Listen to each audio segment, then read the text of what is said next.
Alléluia. Il y a quelque chose que le Seigneur voulait, pendant qu'on priait, j'ai vraiment ressenti quelque chose dans mon cœur que le Seigneur voulait qu'on rétablisse ce matin. Je vous disais il y a quelque temps que Dieu, en fait, lorsqu'il s'est révélé au monde, il s'est révélé pour apporter sa parole à tout l'univers. La Bible déclare que tout ce qui respire loue l'Éternel. Amen. Dieu est venu pour apporter ses lois à tout le monde, de sorte que c'est la pensée de Dieu, ce sont les lois de Dieu qui devaient gouverner le monde. C'est important de connaître ça. Ça veut dire quoi? Ça veut dire que quand on prend notre vie, Dieu est au sommet. C'est pour ça que la Bible dit que si ce n'est pas Dieu qui bâtit, tout ce qu'on fait en dessous, on travaille en vain. Amen. C'est important que vous compreniez ça. Dieu veut avoir la première place dans notre vie, parce que lorsque Dieu a la première place dans notre vie, qu'est-ce qui se passe? Tout ce qui découle de nous est béni par la main de Dieu. C'est pour ça que vous allez voir que lorsque vous avez le sentiment que votre vie plaît à Dieu, vous allez constater aussi que ça va être suivi par beaucoup de portes qui vont s'ouvrir. Il y a comme une grâce qui va s'attacher à nous, plus nous nous rapprochons du trône de la grâce. Amen. Donc Dieu veut être au sommet en fait. Ce n'est pas l'envers. Il y a des gens qui disent « j'attends être socialement stable avant de servir Dieu ». C'est l'inverse. Dieu veut que tu le mettes au sommet, et parce que tu vas le mettre au sommet, il va te donner toutes les ressources qui suivent pour le servir, pour faire les choses avec la force qu'il nous donne. Souvent, l'erreur que nous faisons, c'est de se dire « ma vie n'est pas encore assez stable pour me lancer totalement à fond ». Et c'est un peu ce que nous faisons tous. Vous vous souvenez, quand vous avez commencé à travailler, vous avez un certain salaire, et puis vous vous dites que le jour que j'aurai tel salaire, je vais vraiment faire plus. Et vous avez ce salaire-là un jour, vous vous rendez compte que vous refixez encore une autre date. Le jour que je vais gagner tel salaire, en réalité, l'argent ne fera jamais votre stabilité et votre bonheur. C'est pour ça qu'il y a des personnes qui sont assez riches qui se suicident.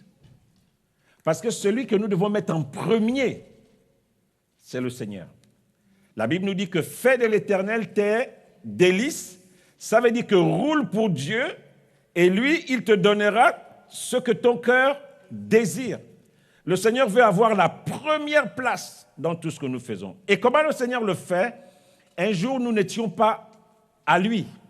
Le Seigneur est rentré dans notre vie et quand il rentre dans notre vie, le Seigneur nous fait passer par des paliers. C'est ce qu'on appelle la conversion. La conversion, c'est quelque chose qui commence et qui est continu jusqu'à ce qu'on meure. Ça veut dire qu'il n'y a pas quelqu'un que vous allez trouver sur la terre qui va vous dire qu'il n'est pas dans un processus de conversion. Nous sommes en fait tous en train de grandir dans notre processus de conversion. Souvent, nous allons convertir notre langage, nous allons convertir nos habitudes, nous allons convertir beaucoup de choses dans notre vie qui vont être impactées par la vie de Dieu. Et nous allons par des paliers. Supposons que nous nous convertissons, nous sommes au CP, et au CP, il y a des règles. Nous allons gagner ces règles-là et nous allons passer au CE, et nous allons gagner cela, nous allons passer ainsi de suite. Et chacun de nous, nous sommes à un palier. Il y a des gens qui décident de s'arrêter, comme dans la vraie vie, à certains paliers et avoir le goût de la vie qui va avec. Mais quelquefois, ce n'est pas le meilleur que Dieu a prévu pour toi. Tu t'es arrêté trop tôt. Et Dieu veut que tu montes un peu plus, que tu avances. C'est pour cela que nous prenons des temps de jeûne. Le temps de jeûne, c'est un temps où tu fais un bilan avec Dieu. Lorsque nous décrétons un temps de jeûne, l'objectif principal est de nous rapprocher, pas approcher, de nous rapprocher davantage de Dieu en lui consacrant plus de temps que d'habitude. Dans ce temps de rapprochement, Dieu peut te dire là, nous sommes au mois de mai, nous sommes au mois de juin, tu as pris du retard sur telle chose. Il faut accélérer. Dieu va te dire, tu sais, tu as 40 ans, tu as 60 ans. tu as pris du retard à tel endroit, ou tu as bien avancé tel domaine et je veux que tu ailles encore plus loin. C'est des temps de jeûne. On ne peut pas vivre toute une vie chrétienne sans jamais avoir pris un temps à part avec Dieu. Et je vous dis la vérité, ce temps avec Dieu, c'est en fait le secret de l'Église. Mais vous savez, quand le diable sait que quelque chose est important pour vous, il va rendre ça difficile. Ou il va essayer de faire en sorte que vous ne pratiquiez pas ça. Vous vous familiarisez avec ça. Nous avons un temps de jeûne qui est prévu la semaine prochaine, donc qui va commencer demain lundi, on va le terminer dimanche. Et j'encourage chacun de nous à prendre ce temps-là, à faire le point avec son Dieu. C'est pour ça que le thème de ce matin, je l'ai intitulé « Lorsque Jésus vient arrêter notre routine ». Vous savez qu'il y a des moments dans la vie où on veut s'arrêter, où on veut que la situation dans laquelle nous étions, on puisse avancer, on puisse aller plus loin. Chacun de nous, lorsqu'on se regarde aujourd'hui, il y a des aspects de notre vie où on va être content. Mais il y a d'autres où on sent que le Seigneur nous demande d'aller plus loin. On sent que le Seigneur veut qu'on monte sur un autre palier. Mais vous savez, quelquefois, on est à l'aise dans certains paliers. Je me souviens, lorsque nous étions à l'école primaire et que tu avais ton meilleur ami qui ne travaillait pas bien à l'école, des fois, tu disais à tes parents que non, tu ne veux pas passer parce que tu veux rester avec ton meilleur ami. Il y avait comme ce regret-là de dire, mais moi, je préfère, c'est mon meilleur ami, je veux qu'on reste ensemble. Mais des fois, Dieu te demande que non, monte à l'étape supérieure. La conversion, donc, c'est quelque chose qui est continu. Que tu sois pape, évêque, archevêque, cardinal, tout ce que vous voulez comme titre, la conversion, c'est quelque chose qui est continu jusqu'à ce que le Seigneur nous prenne. Il n'y a pas un domaine de la vie de quelqu'un, quel que soit son titre, où il va dire que là, moi, c'est bon, je suis le modèle. Même moi-même qui vous parle, j'ai des endroits où Dieu pointe. Il me dit que voilà ce que j'attends de toi. Et chacun de nous, lorsque nous entendons le vent de l'Esprit qui souffle, il pointe un domaine. Certains, c'est l'obéissance. Ils ont du mal à obéir. C'est vraiment une difficulté pour eux. Dieu le pointe. Alléluia. Certains, Dieu veut que tu ranges ta vie. Parce qu'il y a trop de chantiers. Tu es là-bas, tu es là-bas, tu es là-bas, tu commences, tu n'achèves jamais. Le Seigneur te dit, la fin d'une chose vaut mieux que son commencement. Commence quelque chose que tu termines. Ferme les autres chantiers. Concentre-toi sur quelque chose. Et dans chaque domaine comme ça, le Seigneur veut nous parler. Dans notre mariage, dans les relations avec notre famille, le Seigneur veut ramener un équilibre. Parce que Dieu veut faire de nous une source de bénédiction pour nos familles et pour nos nations. Donc l'œuvre de Dieu à nous va travailler sur la famille et sur la nation. Amen. Et donc nous allons grandir, nous grandissons dans notre marche avec le Seigneur. Et lorsque Dieu nous donne sa parole, la parole de Dieu vient pour nous guérir. La guérison, comme je vous dis souvent, c'est le fait que Dieu ramène toutes les choses dans un fonctionnement normal. C'est ça la guérison. Ce n'est pas le spectaculaire.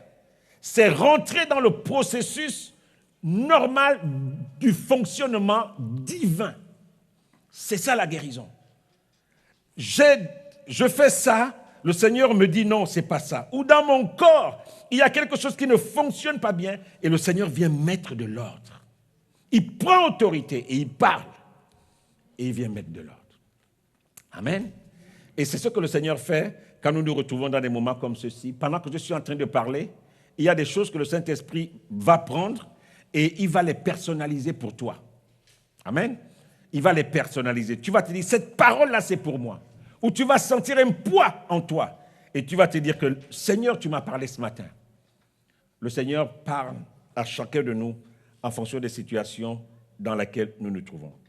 Il y a quelque temps, je nous encourageais à pouvoir travailler pour sortir de nos faiblesses. Quand on a des faiblesses, on travaille pour sortir de ces faiblesses. Et la parole de Dieu est là pour nous aider à sortir de nos faiblesses. Alléluia. Lorsque vous avez compris pourquoi Dieu vous a laissé sur terre en vie, vous pouvez tirer dans ça la force pour continuer. Et dans ces temps de jeûne, le Seigneur va nous parler au travers de cette mise à part. Vous savez, les disciples de Jésus viennent voir Jésus et ils lui disent que les disciples de Jean jeûnent. Mais qu'en est-il de nous? Pourquoi nous ne jeûnons pas? Et Jésus leur dit, non, mais vous ne pouvez pas jeûner pendant que moi-même, je suis avec vous. Un temps viendra où je ne serai plus là. Et vous pourrez jeûner. Les disciples de Jean jeûnent parce que moi, je ne suis pas avec eux. Mais je suis avec vous. Mais lorsque je ne serai plus là, après l'ascension, vous pourrez jeûner pour avoir ce temps particulier où nous pouvons entendre la voix de Dieu. Vous savez que même dans la vie, dans les sociétés aujourd'hui, il y a des fois, votre société va faire un séminaire pour vous former. Parce que quelquefois, les connaissances que nous avons sont dépassées. Il y a un nouveau produit qui est sorti. Vous êtes commercial. On va vous renvoyer en formation pour mieux connaître le produit afin de mieux le vendre. Ou vous êtes comptable, il y a un nouveau logiciel qui est sorti. On va vous envoyer en formation pour mieux le connaître. Et les temps de jeûne, c'est aussi ça. C'est des temps où Dieu veut pointer. Il veut taper sur des choses afin que notre formation soit vraiment forte. Amen. Pour que quand nous sortions de là, quelque chose puisse se passer. Je veux nous encourager ce matin. Vous savez que la grâce de Dieu est collée à notre peau. Lorsque vous arrivez quelque part, je vous dis, quand vous voyez deux personnes dans la rue, vous pouvez facilement savoir que celui-là, il y a quelque chose de différent avec celui-là. C'est à ce niveau que vous devez travailler. Quand vous arrivez quelque part, quand on vous voit, on se dit, il a un langage particulier. Même quand vous ne parlez pas, les personnes qui vous voient, ils regardent comme quelque chose qui vous enveloppe. Votre image va continuer de parler dans leur cœur après votre départ. C'est ça que Dieu veut faire dans nos vies. La grâce de Dieu, qui va au-delà des paroles. C'est ça que Pierre dit que, femmes, vous pouvez gagner vos maris même sans parole. Vous pouvez les gagner sans parole. Parce que lorsqu'on regarde la qualité de votre vie, quelque chose se passe. Et cette semaine, je veux que nous travaillions ça. Être revêtus par quelque chose qui parle au-delà de nos gestes et de nos mouvements. Lisons Jean 5, les versets 1 à 9. Le thème de ce matin, c'est lorsque Jésus vient arrêter notre routine. Ce texte, c'est un texte que nous connaissons et j'essaie de dire, Seigneur, qu'est-ce qui peut venir couper, casser quelque chose? Et je cherchais un texte et le Seigneur m'a donné ce texte et je vais le lire pour vous ce matin. Après cela, il y eut une fête des Juifs et Jésus monta à Jérusalem. Vous savez, la fête, c'était un moment important pour le peuple de Dieu. C'est pour ça que ce n'était pas des moments, c'était pas des petits moments. C'était des moments où, déjà, la fête, c'est important parce que ça vient casser des habitudes. Dans un temps de fête, tout le monde est invité et ça fait en sorte que la joie globale qui est communiquée nous permet de nous relancer.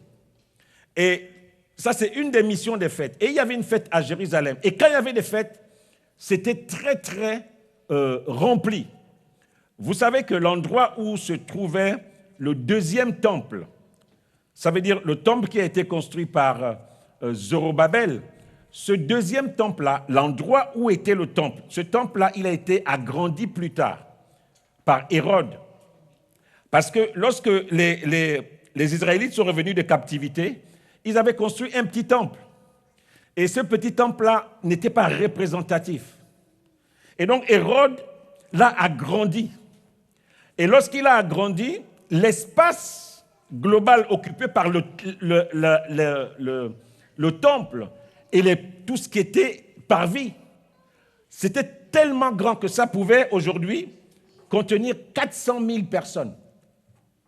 400 000 personnes pouvaient être réunies au même endroit. Et ça a été vérifié en décembre 1999, puisque l'espace existe toujours aujourd'hui. 400 000 musulmans se sont réunis à cet endroit-là pour prier. Et c'est la même ossature. C'est l'équivalent à peu près des 30 stades de football réunis. Et donc, c'était important, des moments de fête. Ne voyez pas ça comme une petite fête, un petit anniversaire où les gens viennent. Ce n'était pas un petit anniversaire. C'était un moment où il y avait du monde et Jésus prenait du plaisir à être dans ces moments. La Bible dit que Jésus monta à Jérusalem. On nous dit, oh, à Jérusalem, près de la porte des brebis, il y a une piscine qui s'appelle en hébreu Bethesda. Cette piscine a 5 portiques. Sous ces portiques étaient couchés un grand nombre de malades. Et on nous donne quelques descriptions des malades qui étaient là. Pas tous. Il y avait des aveugles, des boiteux, des paralytiques qui attendaient le mouvement de l'eau. La Bible nous dit qu'un ange descendait de temps en temps. Dites de temps en temps. Dans la piscine et agitait l'eau. Et celui qui descendait le premier après que l'eau avait été agitée était guéri, quelle que soit sa maladie. Là se trouvait un homme malade depuis 38 ans. Jésus, l'ayant vu coucher, sachant qu'il était malade depuis longtemps, lui dit, « Veux-tu être guéri ?» Le malade répondit, « Seigneur, je n'ai personne pour me jeter dans la piscine quand l'eau est agitée. Et pendant que j'y vais, un autre descend avant moi. » Dis, pendant que j'y vais, un autre descend avant moi. Au verset 8, le Seigneur dit, « Lève-toi, dit Jésus, prends ton lit et marche. » Aussitôt cet homme fut guéri et il prit son lit et marcha. C'était le jour du Shabbat. Je vous ai partagé l'ambiance qui existe. Il ne s'agissait pas d'un petit mouvement. L'endroit est rempli de monde.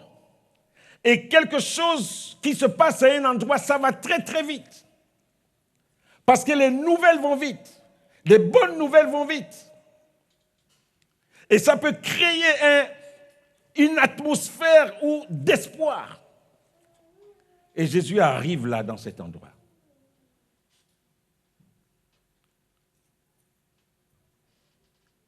Il a été, je crois qu'il a été conduit à cet endroit. Et dans cet endroit, il y a quelque chose que nous pouvons voir. Des gens viennent pour chercher la guérison. Vous savez, le Seigneur utilise tout pour nous amener à lui. Des gens qui viennent là, viennent essentiellement pour trouver la guérison. Cette piscine est comme un hôpital. Ce n'est pas une église. Ils viennent pour chercher la guérison.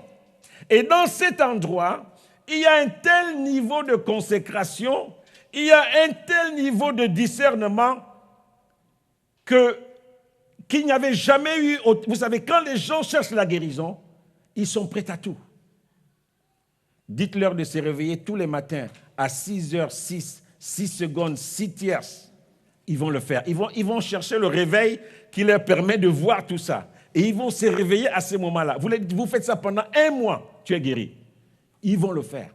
Donc, dans cet endroit règnent des spécialistes des anges. Des gens qui savent que quand l'ange vient, voilà comment ça commence à se passer. Ces gens-là savaient faire la différence entre l'eau qui était agitée parce qu'un objet était tombé dans l'eau et l'eau qui était agitée par l'ange. Ils vivent dans un lieu où il y a une présence divine. Ils vivent dans un lieu où Dieu se manifeste, où Dieu est là. Certains étaient en train d'étudier quelle était la fréquence de la descente de l'ange. On dit qu'il descendait de temps en temps. Donc on ne savait pas quand il allait descendre. Il y avait des gens qui mettaient des équipes en disant, OK, nous on dort de 8 heures. Les prochaines 8 heures, vous prenez. Mais si tu vois le premier lot, jette-toi et la prochaine fois, tu vas veiller pour moi. Et Jésus vient trouver ce monsieur-là. 28 ans, il est là. 38 ans, il est là. Mais c'est quelqu'un qui n'est pas 38 ans à ne rien faire. Lorsque le Seigneur lui parle, il dit à Jésus, ça fait 38 ans que je suis là. Souvenez-vous qu'il était plus âgé que Jésus. 38 ans que je suis là. Il dit que lorsque l'ange vient remuer l'eau, qu'est-ce qui se passe? J'y vais. Je ne reste pas sans rien faire. Je ne me contente pas des théories. Je ne me contente pas du fait de reconnaître que Jésus guérit ou Jésus peut changer ma vie. Je pose des actes. J'y vais. J'y vais. Bien-aimé, l'ange ne venait pas une fois par an. La Bible dit qu'il venait de temps en temps. Donc la fréquence était régulière. Il dit à chaque fois, j'y vais. Waouh! Vous savez, Jésus est touché par la foi des gens. Et on comprend pourquoi Jésus s'intéresse à cet homme particulièrement. Il y avait d'autres malades à cet endroit. Il y avait d'autres personnes à cet endroit. Mais Seigneur, je sais que un jour viendra où ce sera mon tour. J'y vais. Dis, j'y vais. Parce que tu ne sais pas quand ça va marcher. Le temps n'a pas suffi pour décourager cet homme. 38 ans, c'est toute une vie. Peut-être 38 ans de perdu.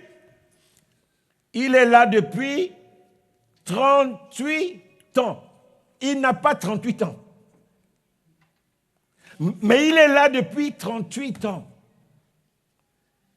Et jusqu'au jour où il rencontre quelqu'un qui prend du temps avec lui. Et lui aussi décide de prendre du temps avec la personne.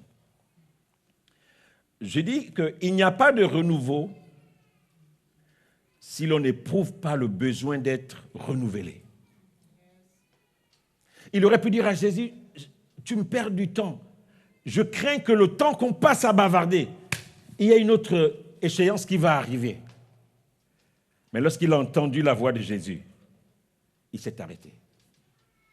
Et c'est pour ça que les temps où nous sommes avec le Seigneur, dans le silence, ces temps-là sont importants. Ces temps peuvent casser la routine. Ces temps peuvent changer les choses. Ces temps peuvent nous amener à rentrer dans quelque chose de différent, à passer à une autre étape. Le thème de notre jeûne cette semaine, c'est le renouveau. Sur un plan pratique, le renouveau signifie que nous avons été préalablement introduits dans un état nouveau. Cet homme n'est pas né malade. Il avait goûté à ce qu'était la vie sans la maladie. Et c'est pour ça qu'il était conscient que son état n'était pas normal. Et il est allé à cet endroit parce qu'il voulait un renouveau. Il voulait vivre normalement à nouveau. Et il rencontre Jésus. Vous savez, les autres personnes qui étaient là, qui avaient leur guérison, ils rentraient chez eux, ils n'avaient jamais rencontré Jésus. Et nous savons que beaucoup de personnes viennent à l'église quelquefois parce qu'on a un souci, on veut la solution, et on a des fois la solution, et puis on est là, ça a été tellement facile qu'on croit que c'est normal. Mais cet homme a décidé de prendre du temps avec le Seigneur. Vous savez, le Seigneur a certainement été ému. Jésus est souvent touché par la foi des gens. Je vais demander à quelqu'un dans cet endroit, est-ce que quelqu'un peut lever la main pour dire que, pasteur, ça fait 25 ans que j'attends. J'y vais à chaque fois. Je vais tenter. Ça fait 25 ans que je cherche le travail. Mais j'ai continué de faire les demandes d'emploi. Personne ne peut lever la main ce soir, ce matin. Personne. Pasteur, je suis dans cet état, mais ça fait 10 ans. Je prie. Et j'y vais, je continue de prier. Quelqu'un dans cet endroit ne peut pas lever la main. Sinon Dieu va te couper le doigt. Nous tous là, nous tous, moi y compris, quand ça chauffe au bout d'un an, le découragement est là. On commence à vouloir remettre en cause, mais Seigneur, vraiment, je ne comprends pas. Le diable aussi vient nous aider, il dit, regarde tel péché, la dernière fois, regarde, quand tu étais d'abord dans le monde, tu avais fait ça, c'est peut-être le péché là qui te poursuit aujourd'hui. Alors que le Seigneur nous a lavé de notre vie passée. Il y a ce chant, le passé est passé, je crois, on l'a écouté dernièrement. le passé est passé. Voici, toutes choses deviennent nouvelles. Et vous savez, quand on est dans cet endroit-là, le diable vous donne toutes les possibilités. Cet homme a dit à Jésus, quelle que soit l'histoire de ma famille, mon père était certainement un sorcier. Je vis dans le plus grand village, je suis issu du plus grand village des sorciers de mon pays. Mais quand l'ange vient, je tente ma chance. Quand l'ange est là, quand j'apprends que quelque chose... On ne nous dit pas s'il était aveugle, on ne nous dit pas s'il était paralytique, on nous dit seulement qu'il était malade, il était couché sur un lit. Donc on ne sait pas s'il voyait, s'il sentait, mais il dit que quand il y avait un mouvement, il essayait de se jeter. Et c'est ça qui touche Jésus. Il dit là, le Seigneur lui demande, Joe, tu fais ça depuis 38 ans. Jésus est allé s'asseoir quelque part. Il a dit non là. Le Seigneur est assis. Il dit non, mais attends. Il dit viens ici, viens, assieds-toi là. Ça fait depuis combien de temps? 38 ans. Le Seigneur se lève, il dit non, non, non. Le Seigneur vient, il s'assoit ici. Il dit non. Viens, approche. 38 ans que tu vis comme ça. Prends ton lit, c'est bon. Range tes affaires. Vous savez, j'ai assisté à c'est le seul miracle que j'ai vu de mes yeux, vraiment concret. Il y a quelque chose qui se passe entre le moment où Dieu guérit quelqu'un et le moment où la guérison s'effectue. C'était dans une ville, j'étais encore nouvellement chrétien, j'étais en train de faire mes pas.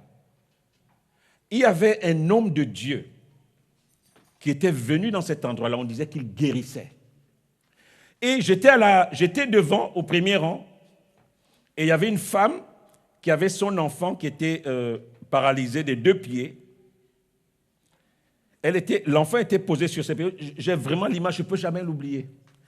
Et l'homme de Dieu s'approche de la femme et il appelle l'enfant. Mais la maman ne s'était pas rendue compte. Et pendant qu'il appelle l'enfant a commencé à marcher. En fait, l'enfant, on voit, il s'élève, je le vois s'élever encore. Je vois comment il s'élève, il met un pied, comment les pieds ont commencé il a commencé à marcher normalement. Toute la salle s'est mise à crier, il y avait des... C'est là, c'est peut-être que personne ne peut enlever cette image. C'est là, je revois ça encore au moment où je vous parle. L'enfant s'est mis à marcher. Et donc la maman, quand elle voit son enfant marcher, elle dit, mais qu'est-ce qui est en train de se passer? Et c'est ce que Jésus fait à cet homme. Il dit, non, c'est bon, prends tes affaires. Vous savez, Jésus ne fait pas des cinémas, comme nous, souvent dans nos églises. Bon, le Seigneur me dit, viens, bon, arrêtez-vous là d'abord. Tac, tac, tac, tac. Jésus n'est pas un cinéaste.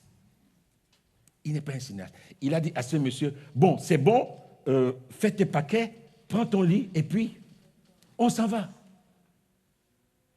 Il n'y avait pas eu de cinéma. La Bible dit, aussitôt, cet homme fut guéri. Jésus lui dit, lève-toi, lui dit Jésus, prends ton lit et marche. Les personnes que Dieu met de travailler, vous sentez que Dieu vous appelle à travailler dans la guérison. Premier point, Jésus ne fait pas des bricoles. Jésus ne fait jamais des bricoles. Moi, j'ai vu des gens à qui on a arraché les béquilles. Parce qu'il fallait que dans la campagne, on montre que Jésus a guéri les paralytiques. 2 mois après, ils revenaient dans l'église avec leurs béquilles.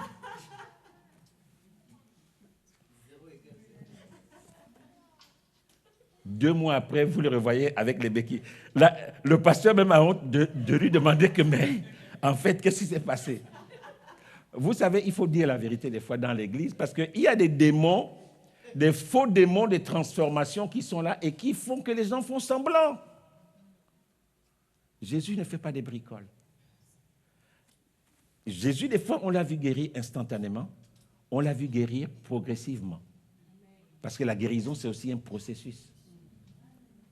Nous avons ce cas dans la Bible. Amen. Jésus est venu arrêter la routine dans la vie de cet homme. Mais la routine s'arrête, pourquoi?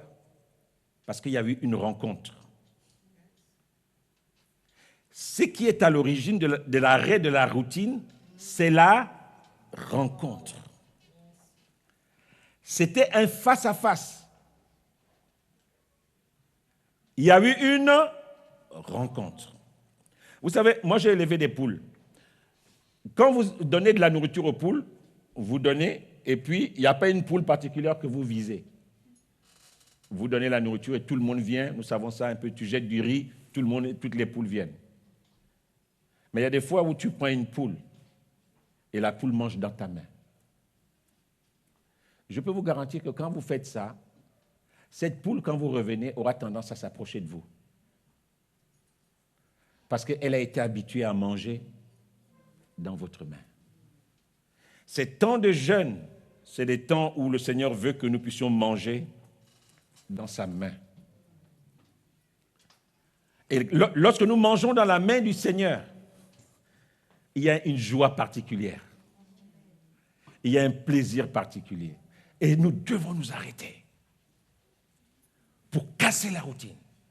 Peut-être que tu te bats avec un programme de prière depuis des années. Tu n'arrives pas à établir dans ta vie de la discipline rigoureuse. Et tu commences à sentir que même dans ta vie ailleurs, ça commence à avoir des répercussions. C'est le moment de chercher à rencontrer Jésus de façon spéciale. Un face-à-face. C'est pour ça qu'on a dit que ces temps de jeûne, c'est pour nous rapprocher, nous amener vers lui. Alléluia. Amen. Le renouveau, c'est quelque chose qui doit s'imposer à nous. Je dois vivre quelque chose de nouveau. Je dois vivre quelque chose de particulier. Seigneur, je suis fatigué de cette vie passée. Je suis fatigué de ces échecs. Il y a des fois, tu sens que le Seigneur veut que tu ailles plus loin dans différents domaines de la vie. Il y a des fois, le Seigneur veut que tu t'investisses davantage dans ta famille. Il va te dire, oui, tu as été blessé, certes, mais tu as un rôle à jouer dans ta famille. Je t'ai appelé à jouer un rôle. Vas-y, oublie tes blessures. Va avec la force que je te donne. C'est le moment. Il y a des fois, tu sens que Dieu veut que tu t'investisses davantage dans ton entreprise. Mais tu as tellement fait des erreurs que tu te dis, Seigneur, ah là là là là là, je ne pense pas que ça peut changer. Lorsqu'il y a cette rencontre, quelque chose se passe. Cette rencontre vient casser la routine. Voyez-vous ce qui est surprenant? Il y avait plusieurs malades à cet endroit. Les autres malades ont vu Jésus discuter avec cet homme qui était malade depuis 38 ans. Après ce que s'est passé dans la vie de cet homme, aucun autre malade n'est venu vers Jésus. Aucun autre. Ce temps entre Jésus et cet homme, c'était un temps particulier. C'était une rencontre divine. Aucun homme n'est venu se jeter aux pieds de Jésus pour dire que non, guéris-moi aussi. Vous vous souvenez de la femme qui avait des pertes de sang? Il y avait du mouvement autour de Jésus. Elle a dit non, cet homme-là peut faire quelque chose. Elle a saisi. Il y a des rencontres et rencontres. Cet homme qui a été guéri avait captivé le maître. Dès que ces miracles s'est passé, on ne nous parle plus de notre miracle de Jésus à cet endroit. Attendez, soyons un peu normaux. Vous êtes dans un hôpital. On vous a dit qu'il y a un monsieur qui est venu et il a guéri quelqu'un qui était là depuis 38 ans. Cette histoire-là est en train de circuler partout dans l'hôpital ou dans le quartier où il y a l'hôpital. Et vous ne cherchez pas l'adresse de cet homme. Vous trouvez ça normal? Ça veut dire que vous souffrez. Vous apprenez qu'il y a un type là, quand tu le rencontres, tu es guéri. Et vous êtes là toujours à l'hôpital. C'est que vous avez un problème. À cet endroit, Jésus n'a guéri qu'une seule personne. Les autres n'ont pas été touchés par la grâce qui était en Jésus. Et Jésus a continué son chemin. Personne n'est venu tirer son vêtement. Personne n'est venu se jeter à ses pieds parce qu'il n'avait pas reconnu le Maître. Lorsque nous prenons du temps avec le Seigneur, je vous dis, la première chose qui se passe quand vous sortez d'un temps de jeûne, c'est que vous avez envie de lire davantage la Bible et vous avez envie de beaucoup prier. Parce qu'il y a des déplacements qui se passent. Il y a un renouvellement qui se passe à l'intérieur de vous. Je vous encourage à vous arrêter. Nous allons rentrer au mois de juin. Les commerçants vont commencer leur commerce. Produits pour maigrir, maillot de bain, ceci, cela, les soldes.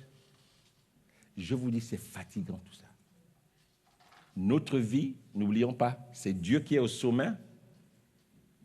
Et ce que nous appelons ma vie vient après. Il veut prendre la première place. Lorsque le Seigneur a la première place, on vit. Lorsqu'il n'a pas la première place, on vivote. Lorsqu'il a la première place, on a la vraie vie de Dieu. Quand il n'est pas la première place, tout ce qu'on fait là, c'est très fragile. C'est fragile. Lorsqu'il a la première place, tu peux perdre ton travail et continuer de rire. Parce que tu sais que Dieu n'échoue jamais. Tu peux avoir un gros coup. Tu sais qu'il a une solution. Il a le dernier mot. Tu peux avoir raté quelque chose. Et il va te dire la fin d'une chose vaut mieux que son commencement. Parce que c'est lui qui est au sommet de ta vie. Mettons Jésus au sommet de notre vie. Mettons Jésus au sommet de notre vie. Ne courons pas après les choses de ce monde. Les choses de ce monde sont là pour nous faire du bien et le Seigneur peut nous les donner. Mais ce n'est pas notre première priorité. Recherchons d'abord le royaume de Dieu et sa justice. Et toutes les autres choses nous seront données. Donc, prenons ce temps, en particulier la semaine prochaine. Le thème de ces moments, c'est le renouveau. Dieu veut casser des routines, des choses dans lesquelles on roule et qu'on sent que là, il faut que ça change. Et ça, c'est un processus normal de la vie du croyant. Tu avances, tu prends des coups, le Seigneur te fortifie. Et il faut que tu ailles au niveau supérieur. C'est ce que le Seigneur veut faire avec nous. Nous ne sommes pas des chrétiens, mais nous sommes des enfants de Dieu qui vivons pour que le royaume de Dieu soit effectif sur la terre. Vraiment que le Seigneur nous aide. J'aimerais qu'en cette fin d'année, nous puissions compter les bienfaits de Dieu. De dire, voilà comment j'ai commencé l'année, mais après le jeûne demain, il y a eu un redressement. Et le Seigneur m'a remis sur les rails. Moi, je connais un Dieu qui remet les gens sur les rails. Un Dieu qui remet. Je ne sais pas jusqu'à quel niveau est, je vais dire ça comme ça, la tristesse ou peut-être la honte que tu peux vivre parce que tu as le sentiment que tu n'es pas là où Dieu te voulait.